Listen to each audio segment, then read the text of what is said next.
فيلمنا بيبدأ مع مجرم مقنع بيهجم على اتوبيس مدرسة وبيقتل السواق بتاعه وبيدخل يدور على طالبة اسمها سمر عشان يخطفها قدام كل الطلبة، ومن ضمن الطلبة بيكون في واحد اسمه نيل معجب جدا بسمر، فبيقرر انه يحاول يتصرف ويطارد عربية الخاطف بعد خطفه ليها، وبيجري ورا عربية الخاطف وبيطلب من صاحبه جيلبرت انه يجيب له بيبسي ونعناع فورا عشان يستخدمهم كسلاح، وبيطلع على سقف الاتوبيس عشان ينط على عربية المجرم، وبعد ما بيحط النعناع في البيبسي وبيفوره في وشه بتتقلب العربية بتاعته وبيخرج نيل منها وهو شايل سمر حبيبته وبيكون بطل قدامها، وبيطلع كل اللي حصل ده قصة مصورة نيل هو اللي رسمها لانه مش قادر ينفذها على الحقيقة لانه جبان وخواف وما بيقدرش يتكلم مع سمر اصلا، وبيلاقي ان والدته بتنادي عليه هو واخته جاكلين عشان يفطروا معاهم حتى لو يقعدوا 5 ثواني بس على ترابيزه الفطار كعيله واحده، وبيقعد نيل واخته على الترابيزه وبعد 5 ثواني بالظبط بيتحركوا على المدرسه، وبيجري على باص المدرسه عشان يلحقوا بالعافيه، وبيوصل المدرسه وبيكون شخصيه مش معروفه ولا يعرفوا حد في المدرسه الا ناس قليلين، وبيشوف نيل ان سمر واقفه قدامه وبينبهر بجمالها كالعاده، وبيروح على الفصل بتاعه وبيتمنى انه يخلص دراسه عشان يخلص من الحياه الممله دي، فبيقول له جيلبرت صاحبه انه كان ممكن يتمنى زمان الامنيه دي وكانت هتتحقق لمده 24 ساعه بس زي ما حصل مع ناس كتير، ويبقى يقرا عن الموضوع ده في جوجل عشان يعرف معلومات عنه اكتر، وبيسمع سمر وهي بتتكلم مع اصحابها عن حفله عيد ميلادها وبتديهم الدعوه بتاعت حفلتها، وبيتمنى انه يروح الحفله وبيفضل يرسم شكل الدعوه بتاعها على الجهاز بتاعه، وبتجيله اخته جاكلين وبتقول له ان هي كمان خدت دعوه للحفله ولازم يحاول يتكلم مع سمر بطريقه مباشره بدل ما هو مراقبها من بعيد كده ومفيش حاجه وحشه هتحصل لو جرب، وبيقوم جيلبرت معاه عشان يشجعه، لكن اول ما نيل بيقرب من سمر وقبل ما ينطق بكلمه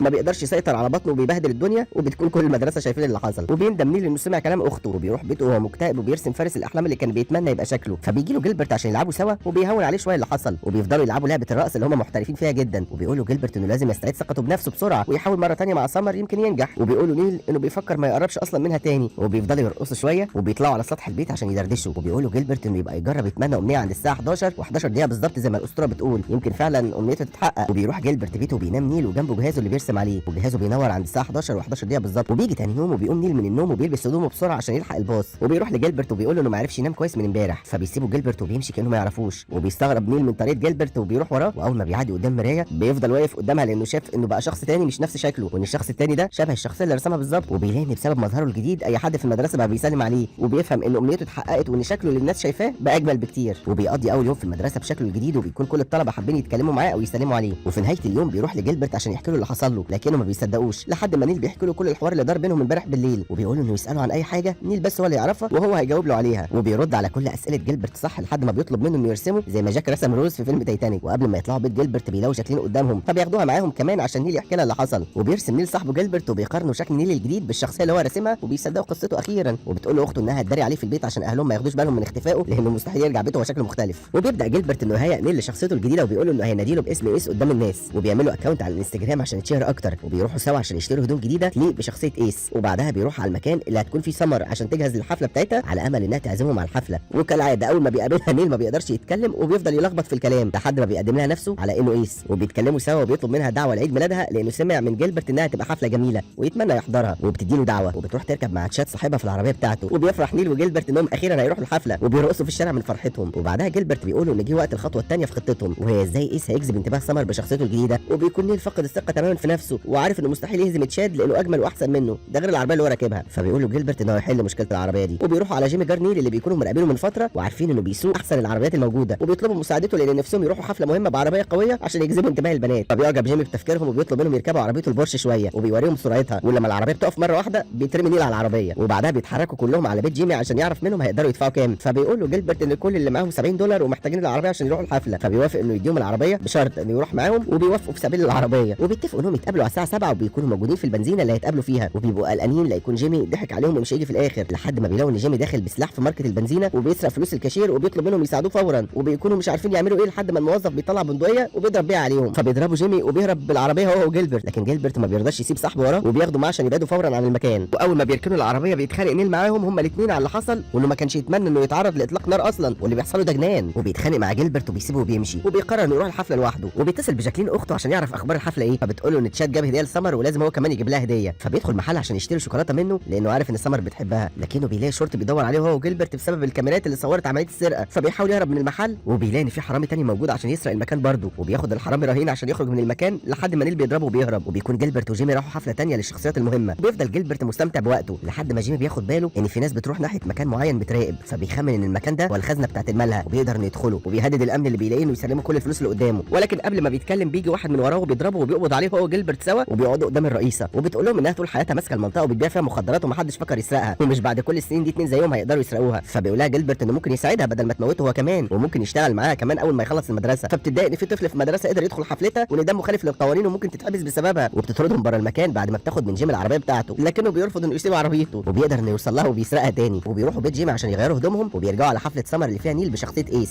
وبيكون تشاد بيرقص في الحفله وكله بيبص عليه، وبعدها بيروح لايس وبيقول له ان الدور عليه عشان يرقص بحيث يكسفه ويبقى شكله وحش قدام سمر، بس جيلبرت بيتدخل وبيقف جنب ايس وبيطلب منه يرقصوا سوا وبيتاسف له على اللي حصل، وبيبداوا الرقصه اللي متعودين عليها من اللعبه بتاعتهم، وبتكون كل الحفله بص عليهم ومبسوطين بحركتهم سوا، وبينسجم ايس وجيلبرت اكتر في الرقصه والكل بيسقف لهم، وبتكون دي اول مره ليهم بيلاقوا الاهتمام ده كله من زمايلهم في المدرسه، وبعدها بيلاقي جيلبرت ان البنت اللي هو معجب بيها جت بنفسها عشان تتكلم معاه وتقول له انها ما كانتش تعرف انه بيرقص حلو كده، فبيقول لها ان في حاجات كتير هي ما تعرفهاش عنه، بس هو يحب يعرفها لو تسمح له، وبيفضلوا واقفين سوا يتكلموا، وبيكون اسم رايب سمر من بعيد ومكسوف انه يتكلم معاها او يطلب منها ترقص معاه، لحد ما بتاخد بالها انه باصص لها، وبتروح له عشان تقول له ان رقصه كان جميل وهو سبب ان حفلتها بقت اجمل، وبتطلب منه يرقص معاها، فبيستأذنها دقيقه عشان يجري على الحمام عشان يحاول المره دي يسيطر على اعصابه وما يحصلش زي اول مره، لكن تشاد بيكون مراقبه وشايف انه بيحاول يسرق سمر منه، فبيزق كابينه الحمام وبيوقعها في حمام السباحه بايس، واول ما بيطلع من حمام السباحه بيكون عارف ان تشاد هو اللي وقع الكابينه في الميه وبيرميها هو كمان في حمام السباحه، فبتتضايق سمر من ايس انه بيبوظ الحفله بتاعتها وبتطرده منها، لكن بتظهر عربيه الشرطه اللي بتدور على عربيه بورش سواقها هو حرامي البنزينه، وبتفتكر كل الحفله ان الشرطه دي لهم هم، بتبوظ الحفله والكل بيهرب منها، وبياخد جيمي عربيه من الجراج عشان يهرب بيها من الشرطه ومعاه جيلبرت، وبتطاردهم الشرطه عشان تقبض عليهم، وبيقرر جيمي انهم لازم يخرجوا من الازمه دي باي شكل، فبيجري ناحيه المحل اللي سرقه وبيدخل فيه بالعربيه، وبيضرب نفسه برصاص في كتفه وجيلبرت في رجله، وبيرمي المسدس لموظف الكاشير وبيقول للبوليس ان الموظف هو اللي ضربهم وخد حقه منهم، وبكده يكونوا خرجوا من المصيبه اللي هم فيها، وبتكون الساعه جت 11 و11 دقيقه خلاص، وبيرجع نيل لشكله الطبيعي لكن من غير ما ياخد باله، وبيكون ماشي مع جاكلين اخته وبيقول لها ان نفسه يدي سمر الهديه بتاعتها، فبتبص له بتقول له انه لازم يرجع يديها لها دلوقتي لان مفيش فرصه ثانيه هتبقى قدامه غير النهارده، وبيروح نيل على اساس انه لسه قيس وما يعرفش ان شكله رجع للطبيعي، وبيقول لسمر انها لو تحب ممكن يساعدها في تنظيف البيت، لكنها بترفض مساعدته، فبيطلع لها الشوكولاته وبيقول لها انه كان جايب لها الشوكولاته اللي هي بتحبها لانه متابعها على الانستجرام وعارف انها بتحبها، فبتشكره وبتقعد تاكلها معاه، وبتناديله باسم نيل، فبيستغرب لانها المفروض مش عارفاه الا باسم ايس، وبيبص في موبايله وبيلاقي انه شكله رجع من تاني زي ما كان في الاول لشخصيه نيل، وان سمر قاعده معاه هو نيل، وبيفضلوا يتكلموا كتير سوا لحد ما بيعرض عليها انهم يتعشوا سوا، وبيروح بيها المطعم والده وبيطلب لها اكل، وبتقول له انها عارفه انه بيرسم كويس ونفسها تشوف رسوماته، فبيرفض فورا، وبيستغرب انها عارفه اي حاجه عنه اصلا، وبتقول له سمر ان بقى لهم سنين في المدرسه وخدت بالها كتير من انسجامه في الرسم، وكانت بتفضل تبص له وهو فاصل نفسه عن العالم كله وبيرسم في جهازه، وبتوعده انها مش هتقول لحد عن رسوماته لو وريها لها، فبيطلع لها الجهاز وبيديه لها، وبتفضل تتفرج على كل الرسومات اللي هو راسمها وانه مخليها بطله كل القصص بتاعته، وبتقول له انها معجبه جدا برسوماته وبيه هو شخصيا، واخيرا بيقدر نيل يقول لها ان هو كمان معجب بيها، وبتكون عقده لسانه اتفكت وارتبط اخيرا بسمر حب حياته.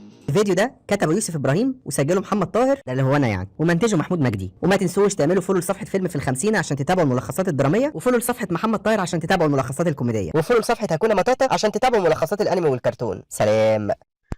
1 2 3 4 5 6 7 8 9 10.